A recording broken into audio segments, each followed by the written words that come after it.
उज्जैन के पास एक राज्य में राजकुमारी विरंजना रहती थी। वो बचपन से ही सिर्फ एक ही नाम जपती थी, श्री कृष्ण। उसने कसम खाई थी, मैं शादी करूंगी तो सिर्फ अपने कृष्ण से, किसी इंसान से नहीं। हर रात जब पूरा महल सो जाता, वो चुपके से महल की पिछली दीवार पार कर एक सूने घाट पर जाती। वहां एक टूटी फूटी सी कृष्ण मूर्ति थी जिसे कोई नहीं पूछता था, लेकिन राजकुमारी उसे सजाती, उससे बातें करती और कहती, आप आएंगे ना एक दिन मुझे लेने। धीरे धीरे महल में खबर फैल गई। राजा गुस्से से आग बबूला हो गया। मेरी बेटी पागल हो गई है। उसने सैनिकों को पीछे लगा दिया। एक रात सैनिकों ने देखा, राजकुमारी उस मूर्ति के सामने बैठकर ऐसे मुस्कुरा रही थी जैसे कोई सामने खड़ा हो। राजा को बताया गया, महाराज वहां कोई है लेकिन हमें दिखाई नहीं देता। अब राजा को यकीन हो गया, कोई अदृश्य प्रेमी है।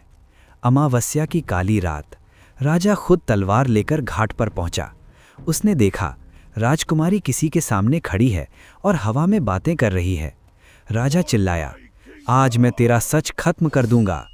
और उसने पूरी ताकत से तलवार उस खाली जगह पर चला दी। अचानक जोरदार प्रकाश हुआ और अगले ही पल राजा की तलवार हवा में ही रुक गई। सामने खड़े थे स्वयं श्री कृष्ण, मोर पंख, पीतांबर और चेहरे पर हल्की मुस्कान। राजा के हाथ कांपने लगे। वो घुटनों के बल गिर पड़ा। राजकुमारी रोते हुए बोली, प्रभु मैंने कहा था ना आप आएंगे। कृष्ण ने कहा, राजन तुम्हारी बेटी पागल नहीं, सबसे बड़ी भक्त है। इसने मुझे पत्थर में नहीं अपने दिल में पाया है। राजा रो पड़ा, प्रभु मुझे माफ कर दीजिए, मैं अंधा हो गया था। कृष्ण मुस्कुराए, जहाँ सच्चा प्रेम होता है वहाँ मैं खुद चला आता हूँ। उस रात के बाद वो मूर्ति फिर पत्थर बन गई, लेकिन कहते हैं आज भी उस घाट पर रात के समय बांसुरी की आवाज़ सुनाई देती है।